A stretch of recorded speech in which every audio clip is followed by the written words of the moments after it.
What's going on, man?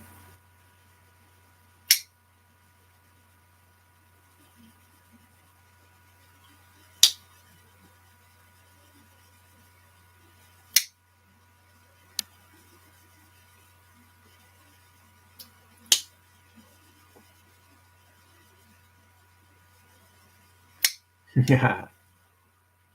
First,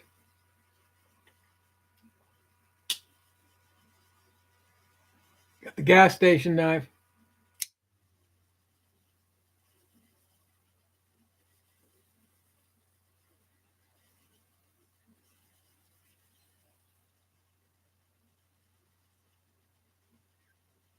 I'm gonna hang up the picture here real quick. Kill that glare.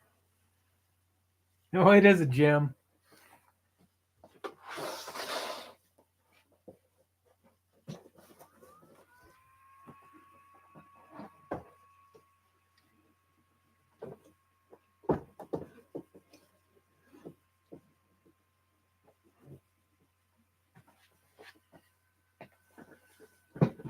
There we go. That's a little better. Still got a little glare on there, but not as bad as it was.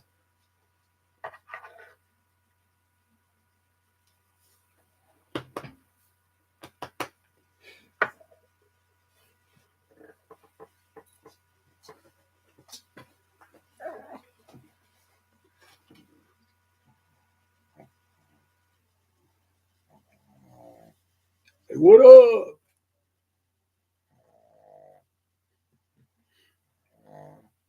What's going on, Carco?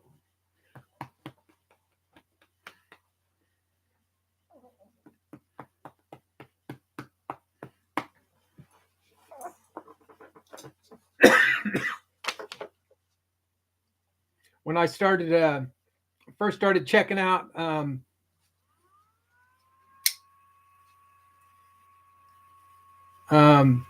Big Red and Zach stuff, and I was checking out a couple other channels.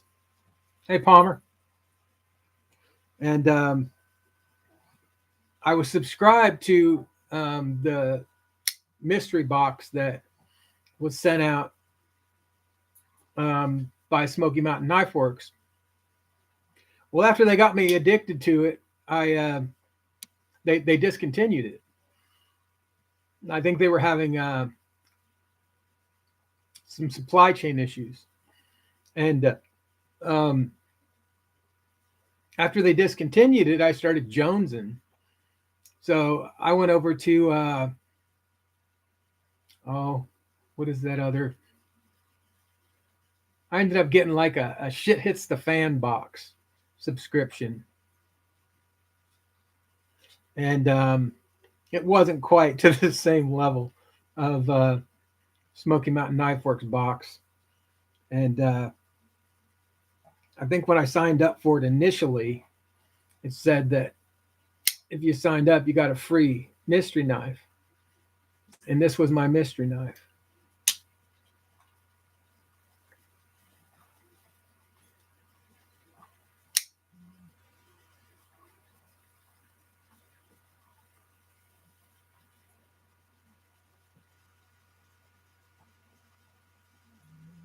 Oh, how about this way? Fire department.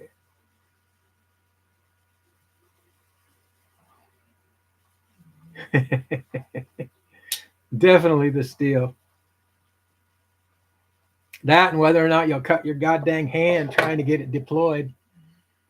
It has a flipper on it, and it's assisted, but it's got these funky thumb studs. And I've tried to use those things a couple times, and both times I've about got my fingers on that jimping. I mean, on the serrations.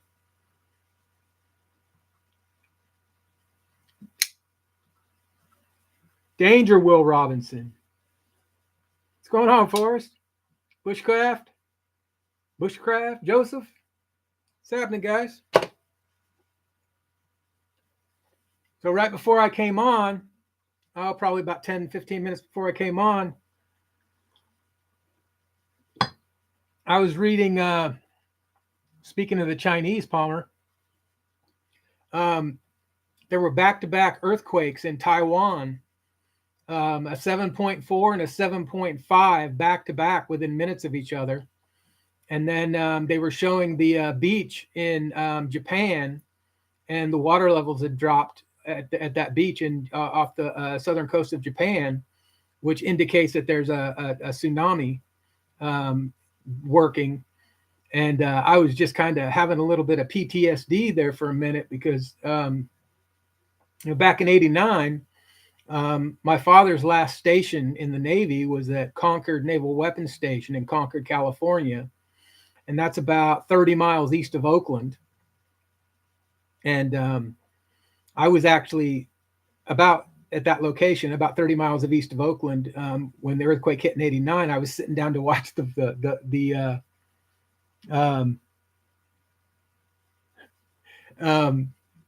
was sitting down to watch the baseball game, the World Series. Big A's fan still to this day. And the cable went out before the earthquake started rolling.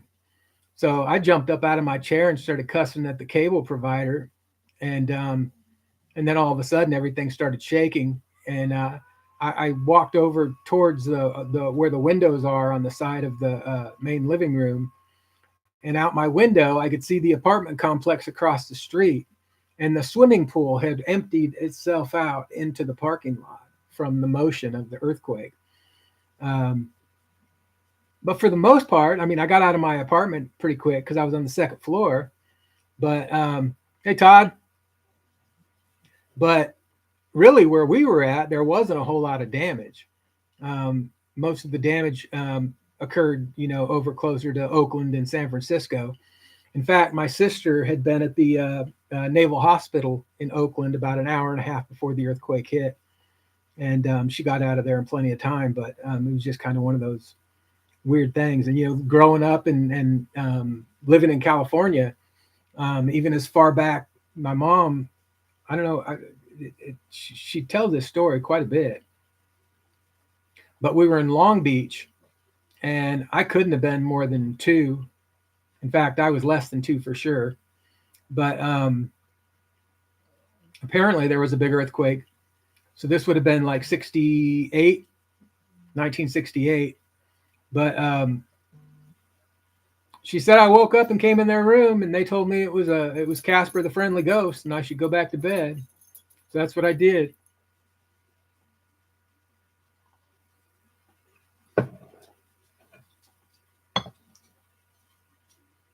So is the pig turning out any better than the pony for you there, Carco? Hey, Joseph. Oh.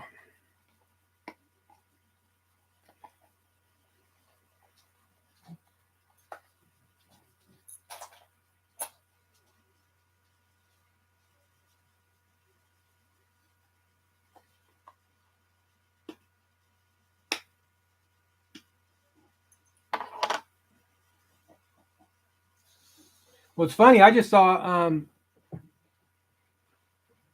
I'd have to figure out where it was at, but I saw somewhere in upstate New York there was a small earthquake this week, and I know that we've had multiples here in the last year or two here in Texas that have been in the 3 and 4 range, but those are being blamed on the fracking, and they are generally based in the vicinity. So there could be something to that, but I'm not sure why they'd be having quakes up in upstate New York. There aren't really a lot of fault lines up there, but I don't know. We were up in Stevie's neck of the woods. Well, actually not Stevie's, but we were stationed at the base where JB works on the submarines and loads of submarines. And we delivered the newspaper on the entire base, and the base was split up into 2 neighborhoods, and then there was like barracks and stuff like that. It's haunted. Absolutely. Casper be chilling. Um, so we delivered the newspaper to both neighborhoods, and me and my brother would switch off. And one day I'd get the close neighborhood, and he'd get the far neighborhood, and then we'd switch off each day. And then the only day that Dad would help was on Sundays because the Seattle Times and the Post Intelligencer um, on Sunday were just freaking massive. I mean, our entire porch was covered with papers every early Sunday morning when we got up. So Dad would drive us on on Sundays, and we had got done delivering the newspaper, and we were over at the basketball courts, and it was early in the morning. I mean, it was like birds chirping 8 a.m., maybe a little before 8 a.m. actually, and we felt a rumble and we heard a real loud boom. But living on military bases your entire life, you don't really take that into any kind of consideration because there's always something going on, whether it's the Marines doing their war games or people jacking around with practicing on. My dad was a weapons officer, so we were always around bases that had ammo depots and um, sidewinders and tomahawks and crazy stuff like that. So we didn't even think anything of it. We just kept on doing our thing and shooting hoops. And Pop showed up probably about 10-15 minutes after that, and he's like, come on, let's go check this out. And he drove us down into town, into Silverdale, and right to the edge of the water, and you could look to the south and you could see the plume coming up from the volcano. And then probably it didn't take long, man. I mean, we woke up the next morning and everything was pretty much covered. No, it wasn't even the next morning. It was that day. Because I know somewhere I've still got a vial of that stuff. Kind of crazy.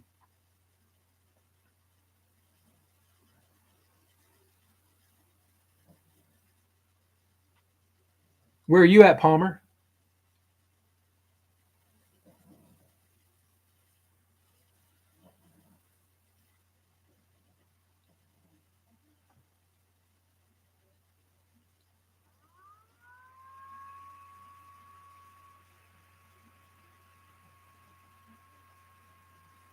Well, I mean, to tell you how ridiculous it is on some of these places, Palmer. So, um, my father was stationed on the backside of Camp Pendleton at a little Navy installation called the Fallbrook Naval Weapons Annex.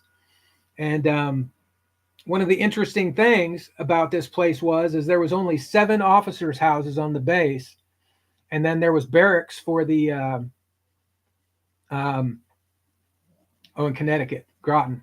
Gotcha. Um, there was a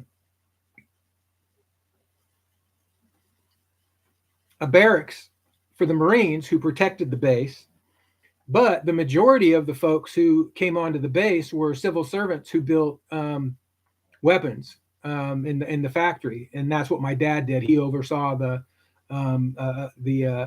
weapons assembly, and then was responsible for getting them shipped out on the train. And if you went out onto that base, there was nothing except for big giant bunkers.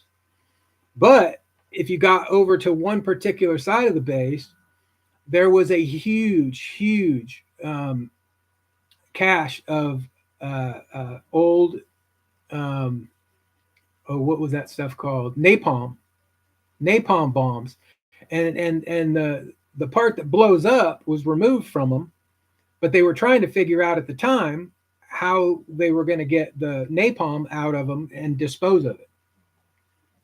And one of the last things that my dad did before we got restationed from Fallbrook is he helped ship those things off, and there were huge protests outside of our gates of the base because people got wind that these old napalms, were being shipped from California out to East Indiana, and they had built some kind of a facility out in East Indiana where they could take these things apart, and then I don't know what they did with all of the chemicals and everything, but Apparently, it was like out in the middle of nowhere.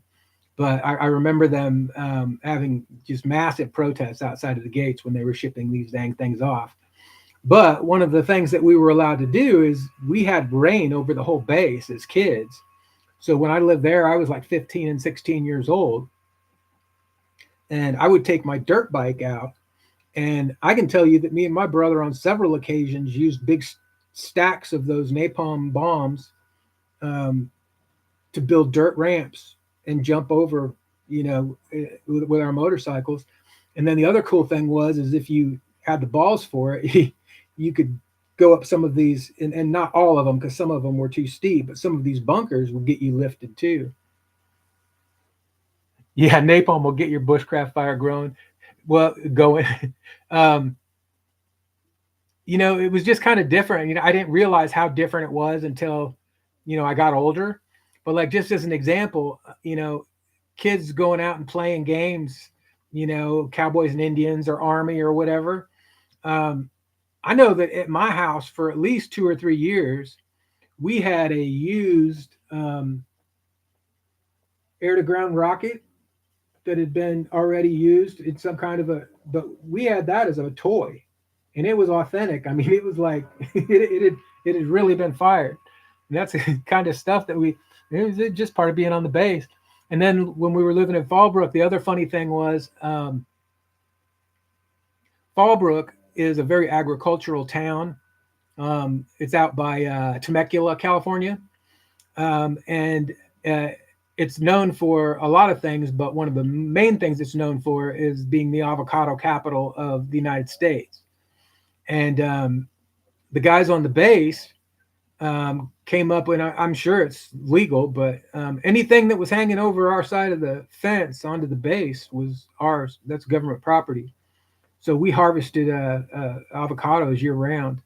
And after I got to be, out on my own, around that same time, not shortly after that, I was out on my own, and I had no idea how expensive freaking avocados were. I was used to getting them for free. I was homeless out in that same neck of the woods for a little while, around a couple of years after that, and all that fruit and vegetables out there growing in the fields, man, kept me from getting too skinny. Hey, Cole. Um, I did get some knives in this week, a few. This is the Casco USA Barlow I got a couple weeks ago.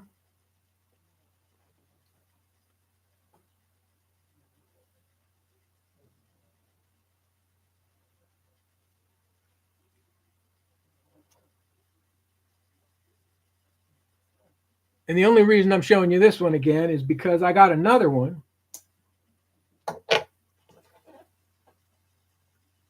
And this one's black, but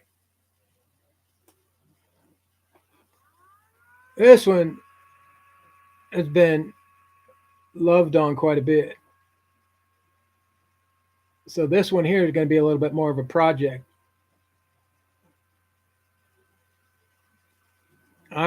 After seeing what the red one looks like when it's cleaned up,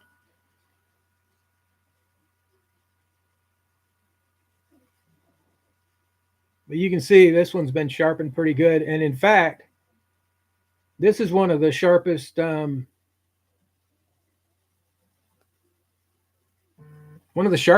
I've picked up on the secondary, as far as a fixed joint goes. Whoever put the edge on this did a damn good job.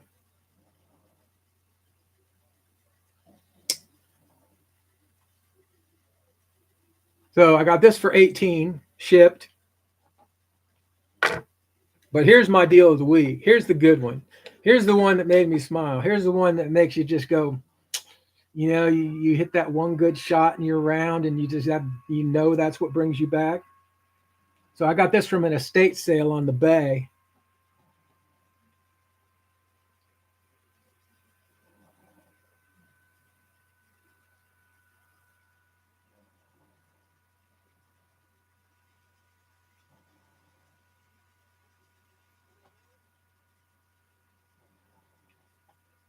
And oftentimes, especially with these big knives, the Granddaddy Barlows, there's a lot of, hey Kyle, what's going on, man? There's oftentimes a warp in the blade, and best I can tell, this one's almost 50 years old. But this is a Colonial USA. But the patina on this one is freaking awesome. It's perfectly centered. The blade doesn't look like it's been used a whole lot. But this one, I think I'm going to, if anything, I might work on improving the patina a little bit more.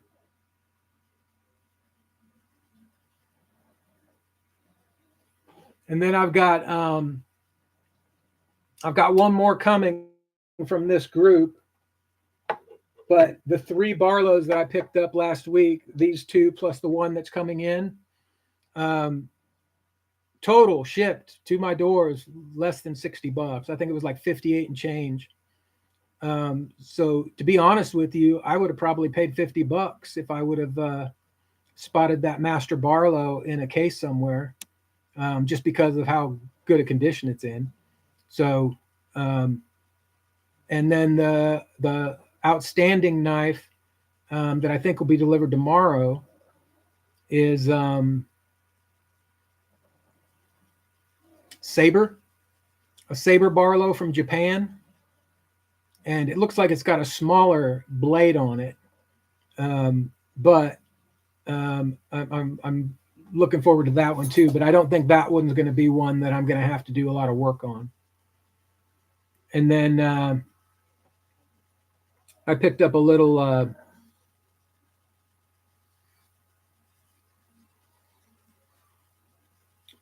Subway Bowie. That should come in sometime before the weekend, before the big eclipse.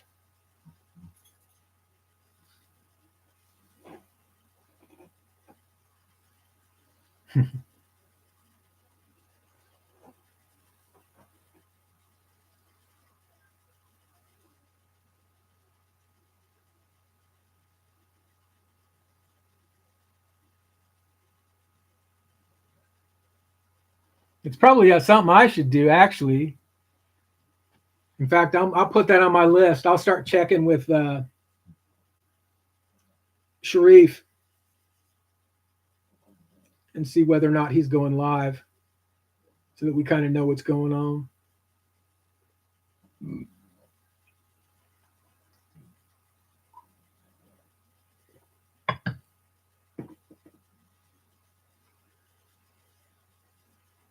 So what else is happening? You guys all getting ready? I guess here we're in the path of totality in Austin for the eclipse on Monday. But after all this hype and everything, it looks like there's a pretty good chance that we're going to be socked in with a couple of storms, one on the east of us and one on the west of us. So, yeah. He's been going on. I figured out that coming on at 10:15, I can go till 11:15 usually.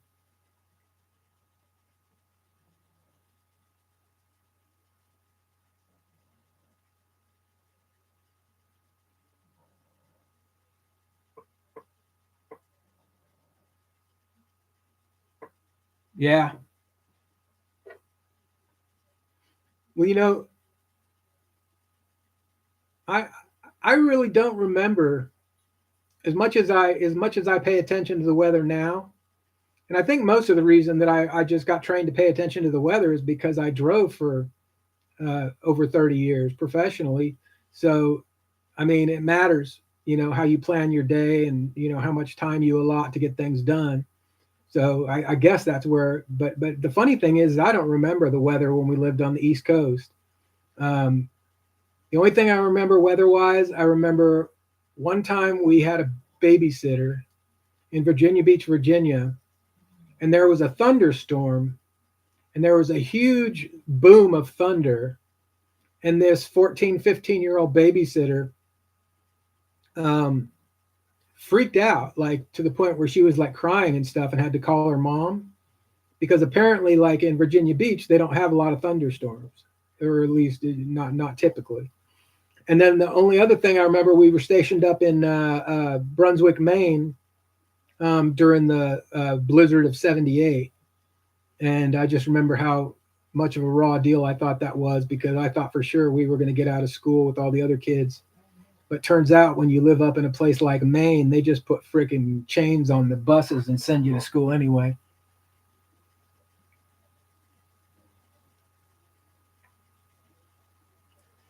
You know, I lived in Indiana for 15 years, and that's probably the closest I got to some super crazy, um, like tornadoes and stuff. But yeah, the storms there and the storms in Texas are epic. And the funny thing is having lived in both places for over 15 years, if you watch a storm come across the U.S., 9 times out of 10, it hits Texas and then extends all the way up into Indiana eventually.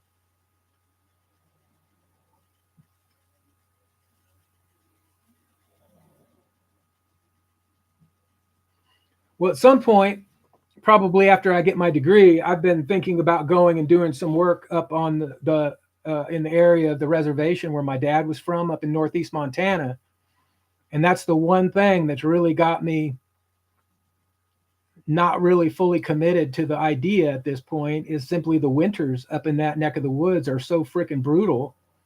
Um, because that's the flat part of Montana where that wind just blows across there in the wintertime. And, you know, those 50 below wind chills are nothing, you know, they get those regularly up there. And that just, I don't know, that makes me not want to go outside for sure. But at the same time, I'm also getting to the point where I'm going to have to find something, at least a happy medium, because these hot summers are getting to be a little brutal. And even being somebody who's been on the night shift for over 30 years, um, in the summertime here, even at night, it's freaking brutal as far as the heat goes. So I'm going to have to find something that I can deal with a little bit more. I've thought about Colorado actually. We vacationed up there pretty regularly over the last 15 years. And and there's a little bit not to like, but there's a lot to like up in that neck of the woods.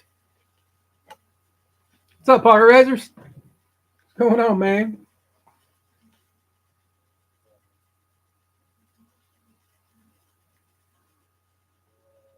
The only skiing I ever did, Palmer, was in Washington State when I was maybe 18, 19 years old. Crystal Mountain. I remember it well. Started out not knowing what the hell I was doing. By the end of the weekend, man, I was killing the bunny slopes like nobody's business.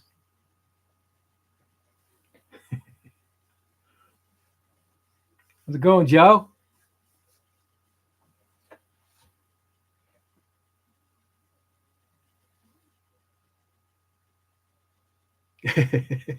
Now, water skis, I did much better on water skis, and I've done that over the years quite frequently.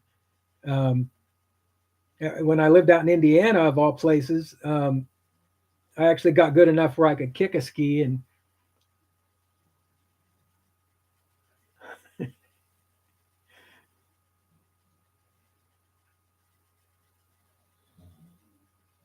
what was that? What was that guy's name? Bono, Sonny Bono, the mayor of Palm Springs.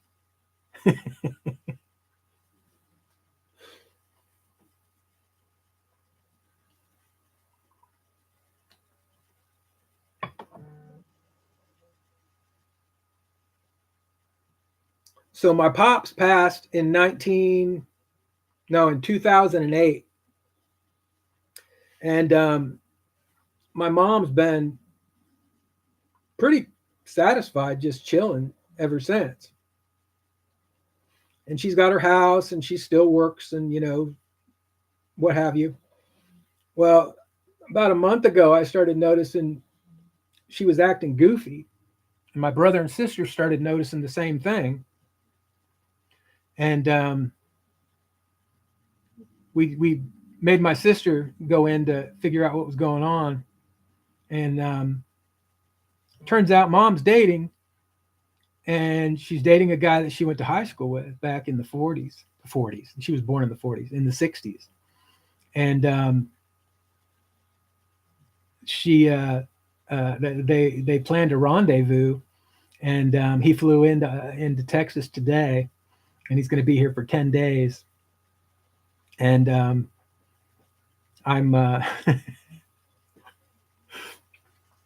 think it's funny because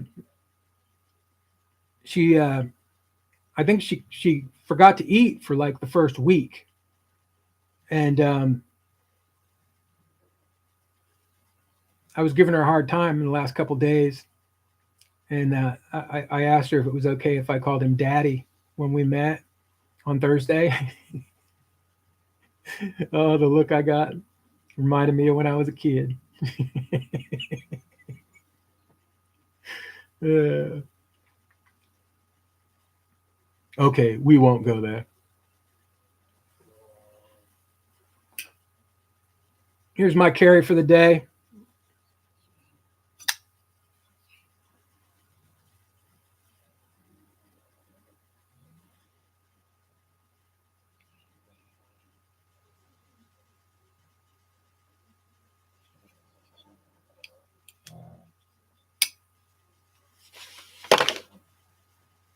Oh, it's all good, Palmer. I already background checked him.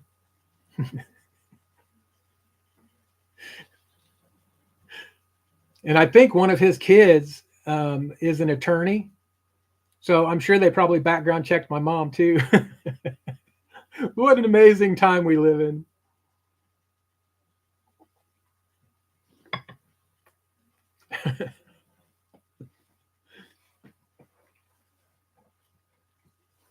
All right, I'm getting comfortable here now.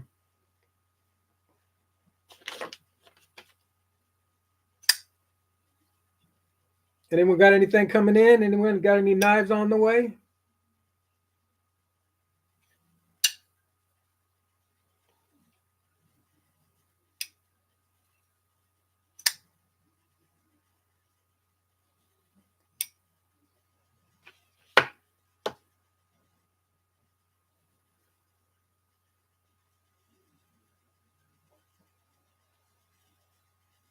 Well, they I think they went to I think they went to a resort or something. I the timeshare I have is you can go through Holiday Inn, or you can go through oh, it's one of those vacation companies with three letters. I don't remember the name of it, but um, we frequently use that service to find accommodations and resorts and things like that. Um, when I went on my honeymoon in 2011, we did an all inclusive down in Mexico, and it was normally like, I don't know, $6,000 or $7,000. It was somewhere in that ballpark, and I think we ended up getting the whole week for like, I don't know, 3 grand. But that was a pretty cool deal. I really enjoyed that, and it was one of those ones that had like multiple properties around Cancun, and within a few, so there were like 7 properties within 50 miles of Cancun, and there were like 3 right in Cancun, and then you had like a wristband, and then you could go into any of those other resorts and feast and drink and use their pools and you name it. And then the one that we were staying at was the Sun Palace, for Palace Resorts, and that was the adults only. Um, Sharif isn't live tonight. He'll be on with WKB, though. Work Knife Balance. When is Work Knife Balance on?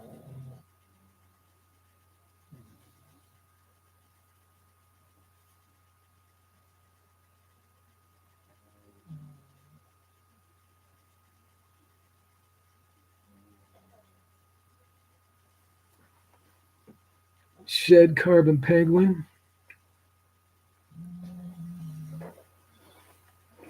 You know, Palmer, I had the only penguin I've had um, was a shred carbon fiber with a black blade, and I just never made a connection with it. And at the time, I think Papa Rhino.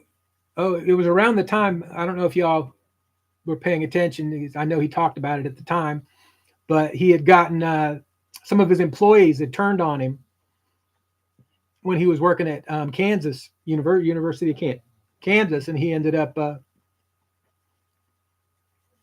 leaving his job there, and he was a bit bummed out about it. So I boxed that thing back up and sent it over to Mister Papa Rhino. But I've got a what is it?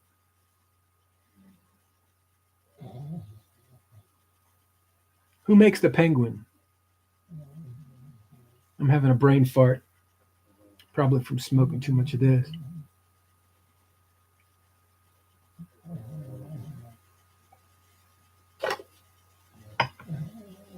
Oh, 12:15, so 11:15. Cool. QSP. So I have the Osprey, and I like the Osprey pretty. It's pretty decent.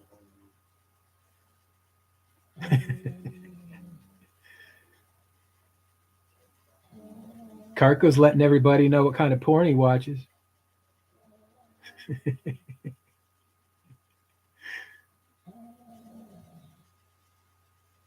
A regular one.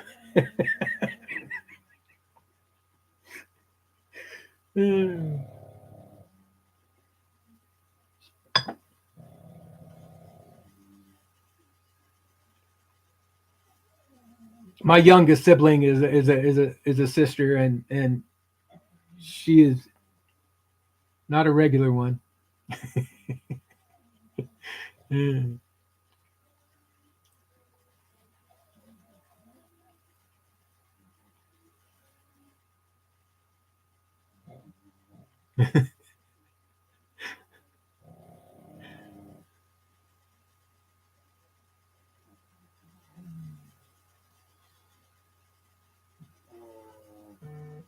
When I lived in Indiana, Joe, um, they were always making jokes about the Kentucky cheerleaders.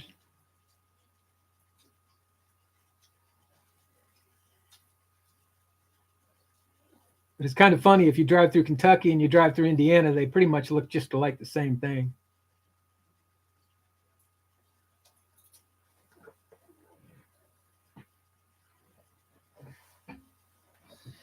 When we were when I was living in Indianapolis in the wintertime, we would go down to Nashville or even further south down to um, Alabama, down to the coast, and we'd play the golf trails down through there. I had a buddy who worked for UPS, and we had another guy that we golfed with pretty regular. We never found a good fourth, but there was always three of us who were game for just about anything. But that was our regular um, wintertime trip was down through that neck of the woods.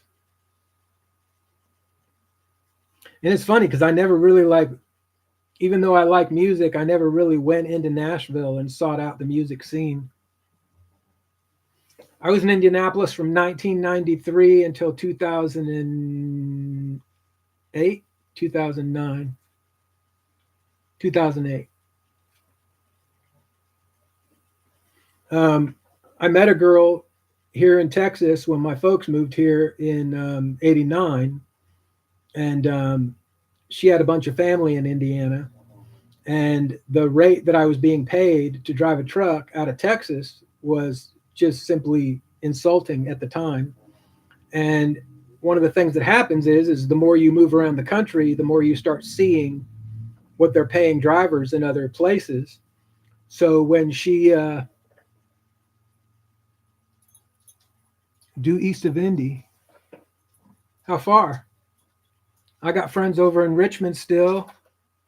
That's really far east, but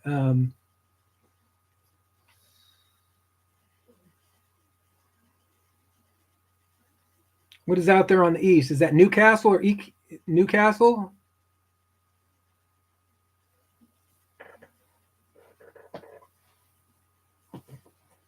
I did like living out there. Most of the time when I lived in Indianapolis, we played Eagle Creek. It was like a championship 18, and then it just had a 9. And then I know probably about 10 years ago, they added another 9. So it's now 2 championship 18s. But I played that pretty regular and played up north.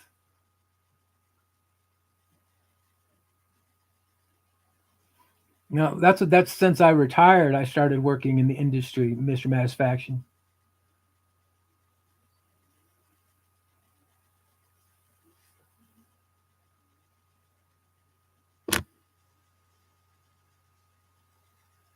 I wasn't just the president of the Glory Hole Safety Association. I was a customer. I did a lot of hauling through Illinois. So one of the reasons that we ended up there was because she had family up there and wanted to go hang out with some of her family, specifically 2 grandmothers who were aging. And I happened to be going through there shortly after she mentioned that, and I grabbed the Sunday paper, and the number of driving jobs and the pay was freaking way head and shoulders above what I was making in Texas. So I basically ended up going over the road for a long haul company for about a year. And then when I moved out to Indiana, I started out as a regional driver and didn't end up gone for more than one night. And then eventually switched over to the union and started driving for the Teamsters. And then when I started driving for the Teamsters, it's like you go everywhere. I was regularly going into Michigan, Illinois, Kentucky, occasionally Tennessee, a lot of Ohio, way more Ohio than I wanted. I wasn't a big fan of Ohio personally, but is what it is. Um, but it's funny because between riding the motorcycle and driving a truck, um, it's like you just start learning back roads. And I could go up into Illinois or any of those places up there, and it's just amazing how you just figure out. And then when I moved back down to Austin, it was like I was clueless. I had no idea where I was at. I felt like I was completely lost. And when I moved back to Austin, that was one of the reasons why I got out of the trucking industry, because once again, it was pretty basic. So this would be what, like 2008, and I took a job. I was trying to get on with UPS, but I ended up taking a job with Coca-Cola. And I remember that first spring, and it was like starting to get hot, unloading those trucks by hand, and I sweat like a freaking whore in church. And man, I just was like, nope. I started looking at those checks every week, and I was like, nope, nope, nope. And that's how I ended up moving over into the limo biz, was because of the money, which just wasn't any good. And in the trucking side. And as far as like Austin goes, at the time there were only 2 Teamster outfits in the entire city, and one of those was UPS, and nobody was quitting UPS in Austin. In fact, that's one of the few places where I've seen several guys who have over 40 years on the job and are still going.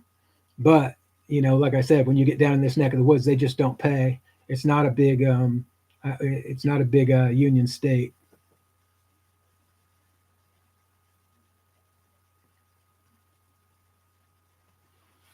Now, see where you guys live at. I don't remember living in that neck of the woods when we lived up in Everett, Washington.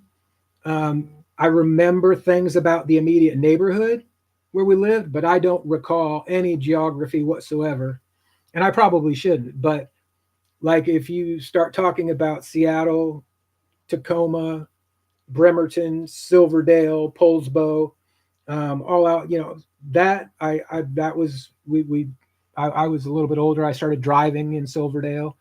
I started driving in California, but I got my license shortly before we moved back up to Washington State. But there was a lot of Washington that I never even got close to.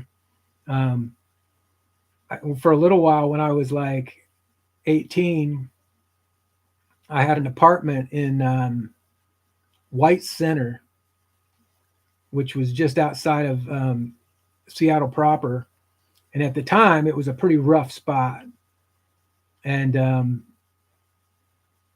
I just couldn't get out of that place. And it was just like super depressing. So I eventually ended up taking a job out of state. And that's when I left. Went down to California for a few months and then ended up out in Iowa. I played the Brickyard a few times, got food poisoning there. Played the Fort. Didn't get to play crooked stick, but I did volunteer as I was a volunteer for the women's PGA championship there. No wolf run. In fact, I can say I've hooked one out onto the track at the Brickyard.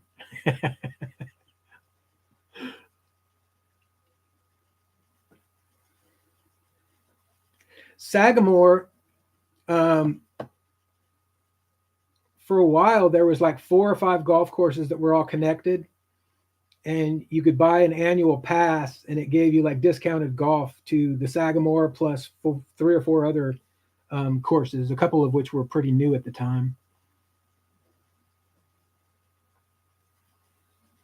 But I played up in Noblesville. The wife's aunt lived, or the wife's grandma. One of them was from Mooresville, and then the other one was from what the heck was the name of that town? A little farming community on your way up to Fort Wayne. And then her uncle lived up in Fort Wayne.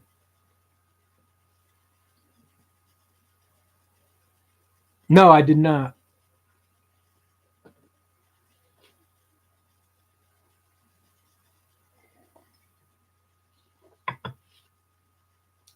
We played, the first time we got to play the Brickyard was the last day of the season. And when we got to the turn, they have these setups where you can order your food at the turn and drinks in advance, and then it'll be ready when you get there so they can keep everybody moving. Well, being as it was the last day, there wasn't a lot of people out on the course. And we got to the turn, and the gal apologized, and she's like, "Oh, sorry, I didn't see that. I didn't get it. We've been super slow today." So that should have been a sign. That should have been a sign, you know. No, not doing any food on the last day, because you know what happens. They're not buying any food. They're trying to get rid of everything. But sure enough, we both had the brat, and I got a phone call the next morning from my buddy. He says, "I'm not going to work today," and I said, "Me either." And both of us were as sick as we could be from those damn brats. I got to play it again after that, and I did much better.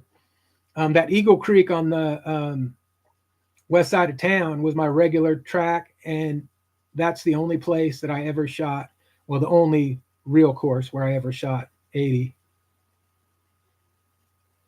And then I had kids, and then I just didn't get to golf as much as I did when I was younger, but it's all good. There for a while, I thought my daughter was going to be a golfer. I had a net set up in the backyard,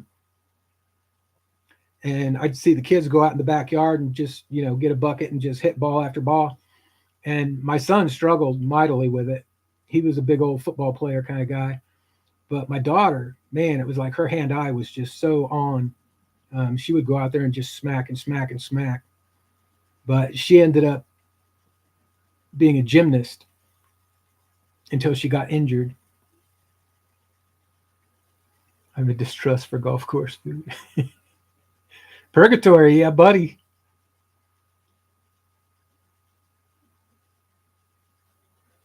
I finally got out of the sand once I finished the 18th.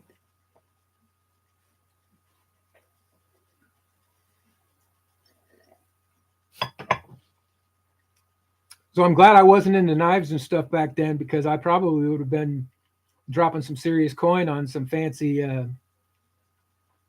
divot repair tools.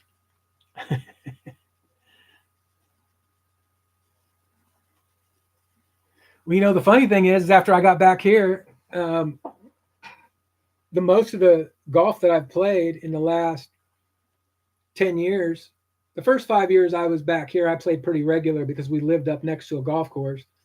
Um, but then it just seemed like I got to the point where I was mostly just playing in scrambles and tournaments through work. I wasn't doing a whole heck of a lot of, just going out and playing 18 for fun. But I got a couple of guys that I just started bowling with on Wednesday. And there's a couple of brothers, and they have a third. And they go out and play one of the local courses here, one of the municipal courses, once a week. So I'm going to see if I can go out and start getting a little bit of swinging in.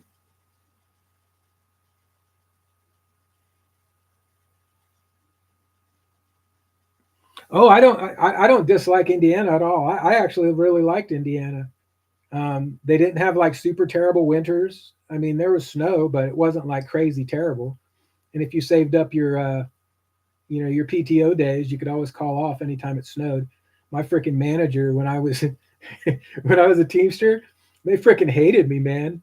I always made sure I had enough time off available that when we had those first couple of snows, because Indiana, and especially Indianapolis area, they don't get enough to really know how to drive on it really well. Um, so those first couple of snows, man. Oh, Ohio. I would have liked to have gotten over there.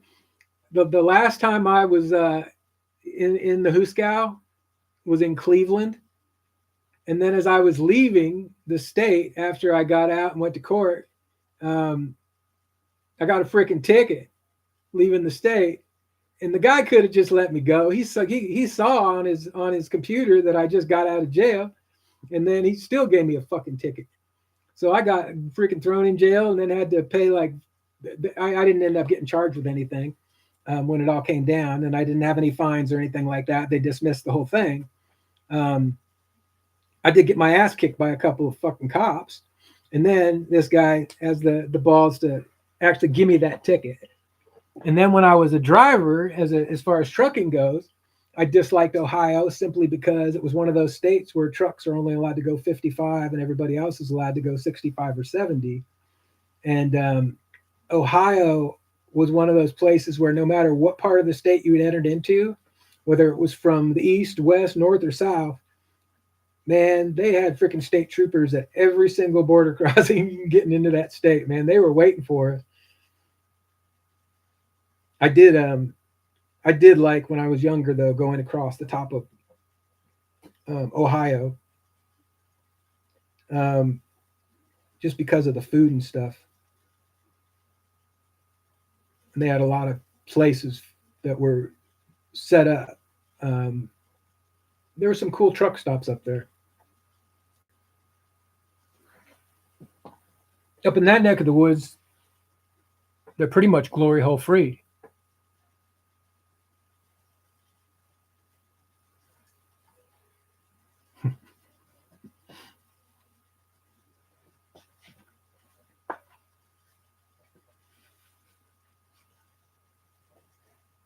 Because I think that is, what is that? Um,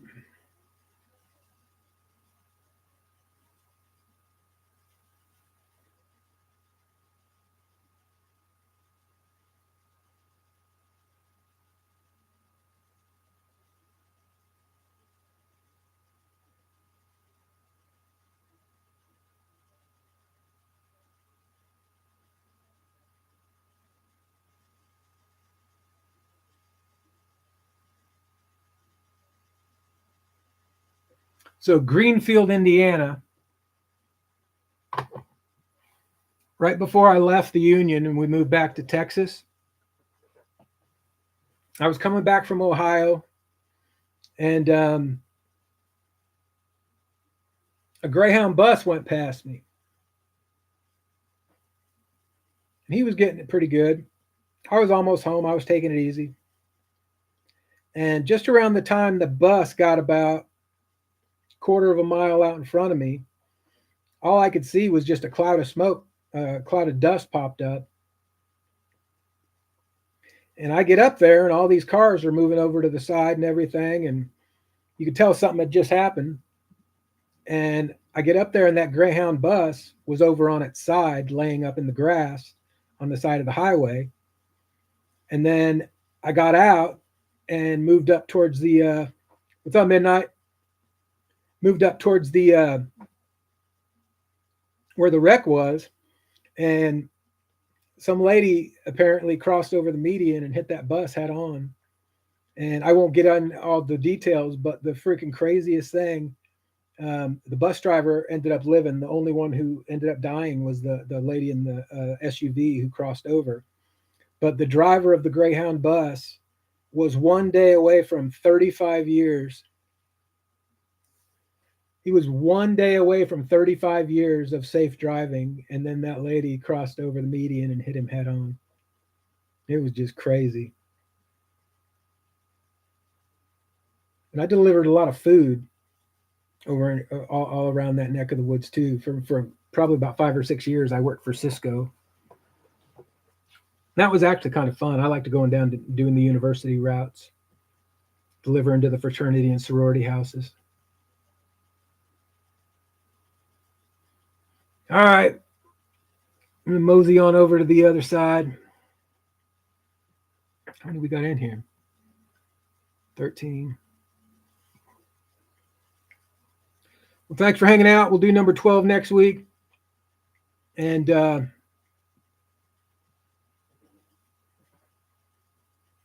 anyone else got anything else? What's good, fan?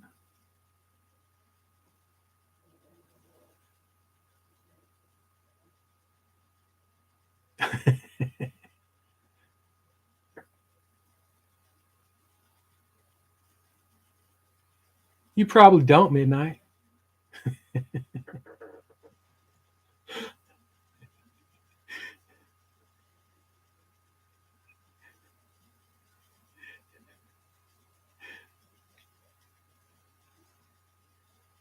Now, see, Palmer, you're assuming which side of the hole I'm on.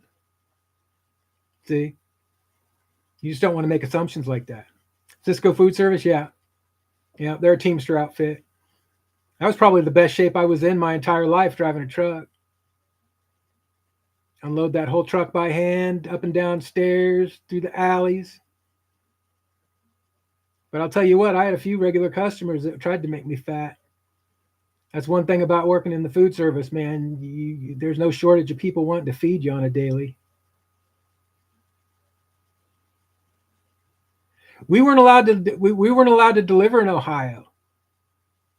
In fact, when I worked for PepsiCo, what was it called? Now that it's called Yum. Back then, I think it was called PepsiCo. But we were trying to bring PepsiCo into the union, and when our drivers would go down into that area around Cincinnati to pick up at their terminals down there, they wouldn't even let the drivers talk with each other because they didn't want the union guys talking to the non-union guys in Ohio, because they didn't want to have to unionize over there. And then as far as PepsiCo went, they ended up closing down all of their Indiana distribution centers and then relocating them into other states that were non-union. So the Indianapolis shop ended up getting moved down to Cincinnati. And I know they were talking about doing the same thing through Cisco. And when I left Cisco, I was making like, I don't know, $24, $25 an hour. And they were making $10 less down in Ohio, down in Cincinnati. But once again, there was another situation where anytime we went in there to make a pickup or something, they didn't want us fraternizing with their employees. Yeah, it's the same company. It just depends on it just depends on whether or not they're Teamsters or not. Um, and then that kind of creates a territory. Same thing. For a while, I delivered for a company that did convenience stores, and mostly they did cigarettes. So, but it was kind of the same thing because of the unionization. I never did any routes into Ohio, but I definitely went into Michigan, Illinois. Um, I don't think I took a whole lot of stuff down into Kentucky, Tennessee, but I did a lot when I was doing, especially when I was doing. In fact, when 9/11 happened, I was delivering a route in Chicago proper, and my last stop that day was a cash customer. I delivered over $100,000 worth of cigarettes and then got paid in cash. They were both Iranian men who ran the place, and it wasn't my first time. They were my regular weekly customers. Um, but it was kind of interesting to hear somebody else's perspective of what was going on at the time because I mean, all I had been able to do was hear what was going on the radio. So I kind of knew what was happening, but they had it on the TV, and it was pretty interesting, pretty crazy. It was very strange because once they put all the airplanes on the ground, um, and then they told everyone who was in Chicago working to go home, and it was the craziest thing because I called into the shop and I was like, "Should I finish my route?" And they're like, "As long as everybody's there, keep on going." So I just kept on going, and but the thing I remember is I never ever in my life remember ever Chicago being that quiet ever, even at 2 or 3 o'clock in the morning. It was a city. I mean, it sounds like New York, um, but man.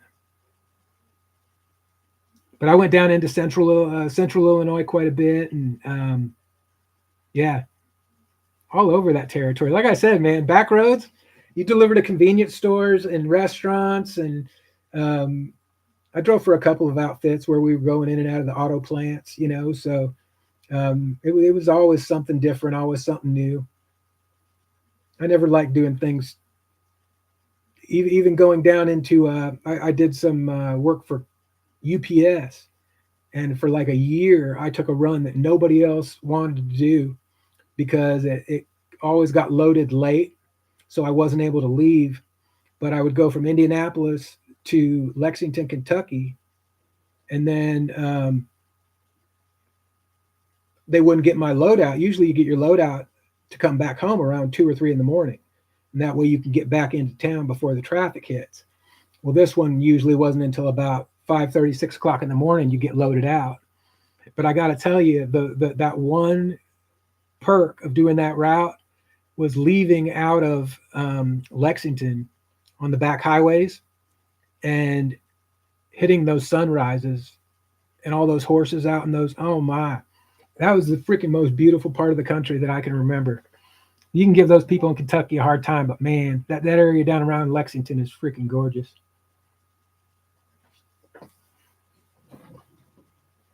All right, guys, I'm out.